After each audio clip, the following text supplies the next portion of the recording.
नमस्कार.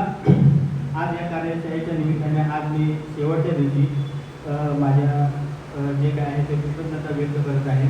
आदरणीय सर तसेच माझे सर्व मित्र आणि मैत्रिणी, आज आपण या 3 दिवसाच्या कार्यशाळेच्या निमित्ताने जे काही शिकलोय ते भरपूर म्हणजे जे आपल्याला माहीत नव्हतं त्या गोष्टी आपण शिकलेल्या आहेत.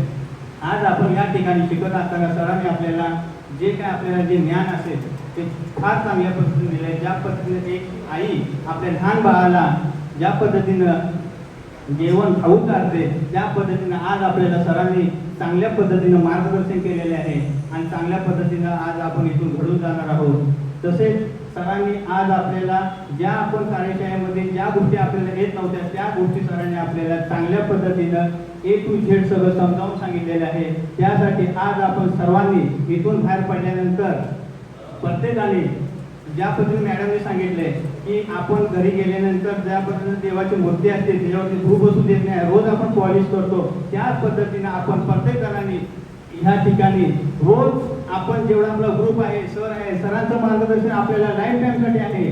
जोपर्यंत चंद्र सूर्य तारे आहे तोपर्यंत सर आपल्याला मार्गदर्शन करणार आहे. तेव्हा आपण सर्वांनी जिथं कुठे आपल्याला सर्वांना अडचण येईल, काही कुठल्या गोष्टीचं काय येईल, आपण सर्वजण आज मी तुमच्या सर्वांच्या पेक्षा छोटा आहे तरी पण मी आज तुमच्या सर्वांचा आदर करतो आणि इथून पुढे आपण एकमेकांना सहकार्य करू. कुठल्याही गोष्टीमध्ये अडचण आली तर आपल्याला सर मार्गदर्शन करतील. आणि आजच्या या कार्यशाळेच्या निमित्तानं आपण सर्वजण वेगवेगळ्या ठिकाणावरून आलोय, वेगवेगळे येत आलोय, तर आज आपले नातेसंबंध एका कुटुंबाप्रमाणे झालेले आहेत. असेच आपण इथून पुढे आपले नातेसंबंध जपून ठेवू आणि आपलं असेच प्रत्येकाला प्रत्येकाच्या पुढील आयुष्यासाठी चांगलंच मार्गदर्शन होत जावं. तसेच मी सरांना सांगू इच्छितो, सर आज तुम्ही आमच्यासारखे तरुण असतील किंवा राजकारण असतील किंवा इतर क्षेत्राचे सर्व मान्यवर घडवण्याचा प्रयत्न केला.